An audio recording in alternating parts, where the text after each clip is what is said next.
So I'd like to welcome Alan Myers, who currently is the comms manager at Blackburn Rovers Football Club, previously at Everton, Sky and the BBC as well. He recently gave us a talk for class, but we'd like to get a few more thoughts for everyone else. So welcome, Alan. Thank you. So I think the first thing we wanted to hear from you, Alan, was what you've had roles as a reporter and as a press officer, and we just wanted to ask you really how those roles conflict each other and how they serve each other in terms of the benefits you've had from being on both sides of the fence. Well, as I mentioned in the talk we had recently, one of the things to remember, I think, as a young journalist and someone coming into the business is that, if anyone ever tells you that a football club doesn't want to tell you things and journalists don't want to find out those things, they would be wrong. There is a distinct difference in the two jobs. One is you want to find out things, and in a lot of cases, football clubs in particular don't want you to find those things out. So that's the real conflict, I think, first of all. But that sounds like the two are at loggerheads, and that's not the case. There is a lot of things which football clubs and journalists can work together on and can be beneficial to both sides on and do on a daily basis. So there's no easy answer to that. There are pros and cons to it, and what you've got to find to try and do is to I talked about it when we spoke to class, is about communication, and it's about making sure that as a journalist you communicate what you want to hear, and as a football club you communicate what you want to hear, and somewhere in between you'll get the answer. We're obviously studying journalism, so for us the key is to find that story and get that piece of information that you're desperately seeking for your broadcast or your news piece. How would you go about getting that story? What's your method? Well, there's a number of things you need to do. One of the most important things is contacts. You've got to be able to speak with the people you need to speak with. There's a great rule, isn't there? Ask and you shall receive. But there's a certain way you've got to ask. You can't. It's not, if you pardon the pun, bitch and you shall receive. It's you've got to ask the right people for a start. There's no good asking somebody, and this is something a lot of people do. What do you think he would say if we asked him? That's not the way to do it. Go to the person, find the person you want to go to, make sure you get the contacts, and be straight, with what you want to find out. Be honest, be respectful, and try and make it so there's something in it for them. Because nobody wants to do something. If someone doesn't want to do something, rather, they won't do something. So you've got to get a bit of buy-in from them, and you've got to make sure that they understand that you're doing this for a good reason. And have it's the old thing, why, what, when, where. It's those questions. You've got to have a point to the interview. You've got to let them believe that there is a reason for doing it.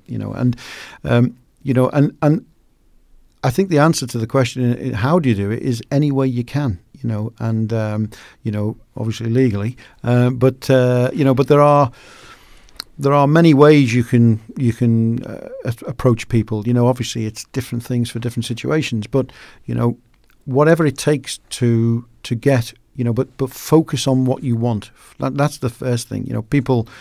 People see, sometimes young journalists see things as this huge, big problem in front of them. And realistically, it's never really is a bigger problem, because there's never really that, in extreme, interviews where you're really going in on a hard sell. Yes, that is a problem. But mostly, people want to talk. People want to tell you things. Football stars want to tell you about how good they are.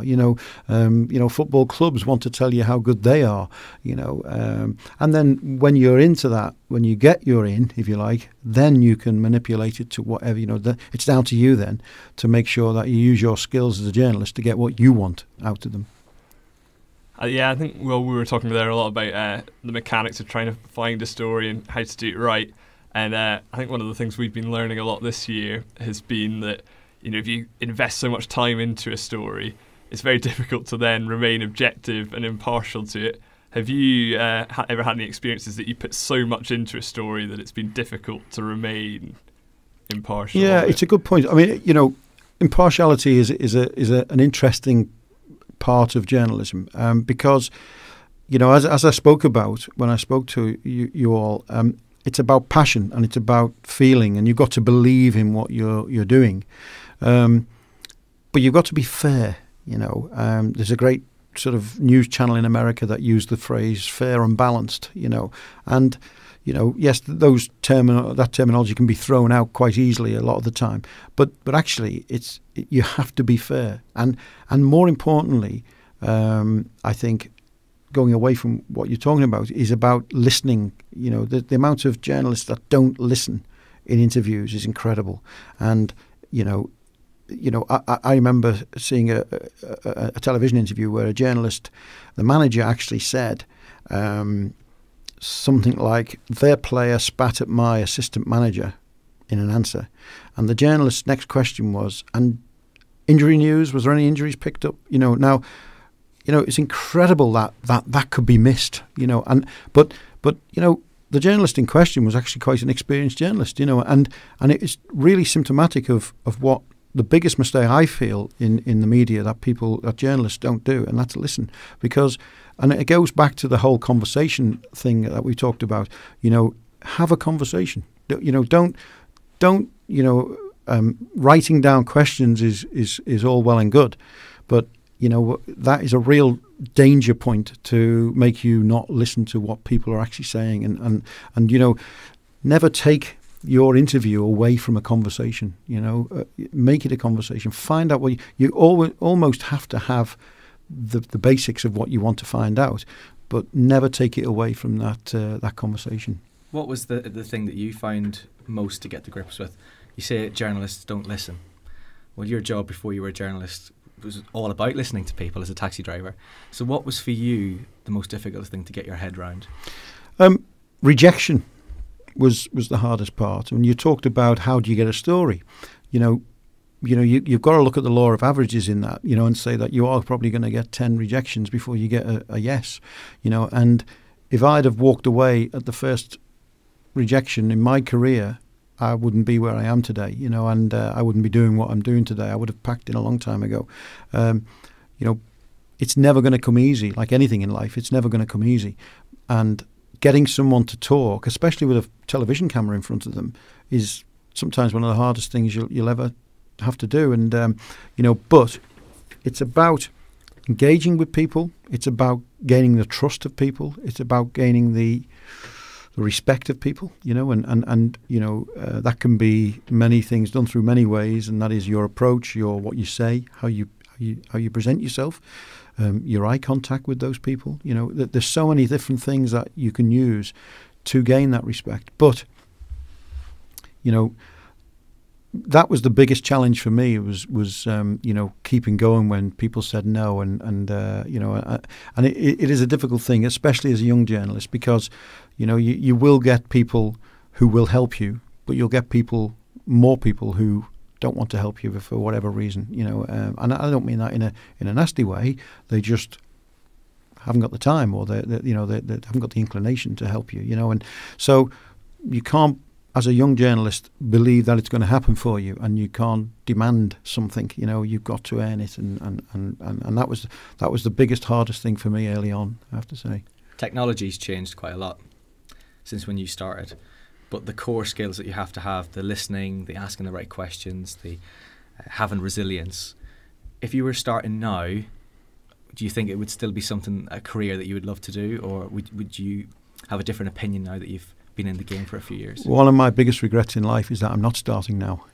I would love to be involved in. I would love to be a young journalist now. Because there is so much to do. When I first started, there were probably three things really: television, newspapers, and radio. The joy I got from radio, my favourite medium is radio, because it happens. A TV camera can make someone be something else. Soon as that's why whenever I do a vox pop with a TV camera, I never ask people first to do a vox pop. I roll as we walk up to them, because that first initial, real reaction you get from people is what you want to see, and they were the best Vox Pops I ever did. But today with Twitter and with Facebook and with social media in general, with the immediacy of it all, and more importantly with the global demand. There's so much to do now in journalism. It's absolutely fantastic, and the more I see, the more I just wish I was still there doing it. Well, finally, just to close then, we talked about all the opportunities that journalists have at their disposal now. If you were starting off now, what would be your advice to budding journalists? Well, a number of things. One is never say no. Never take no for an answer. Obviously, if you get to 15 no's, you pretty much know that's not going to happen. But you know what I mean. Don't fall at your first fence. Be honest, be respectful, listen to people, listen to what they have to say, because people, when they listen to interviews, don't want to listen to the interviewer. They want to listen to the interviewee. And it's not about you, it's about them. Get as much as you can from them. Bring those people to life, whether it be in a newspaper, on a tweet, on a television camera, whatever it is. Bring those people to life. The objective is to communicate to the listener, to the viewer, the reader, whatever medium you're talking about, and that's the object. And so many journalists, don't remember that. They forget that, and that's what it's about. It's about bringing, media has changed to really make people think that it's about themselves, and and it's not. Sometimes you can hear in a journalist's voice that they're more interested in their questions than they are in the answers, and that can't be the way. You will get so much better quality work as a journalist if you allow the interviewee to speak and to communicate, but be respectful, be honest. There's not, it's a business where honesty can sometimes go out the window, but be honest. Don't do anything underhandedly, and and just be straight and look people in the eye and say, I want to know, tell me. Simple as that. Right. Well, I'd like to thank you very much for your time, Alan. That's fantastic. Thank you. Lovely.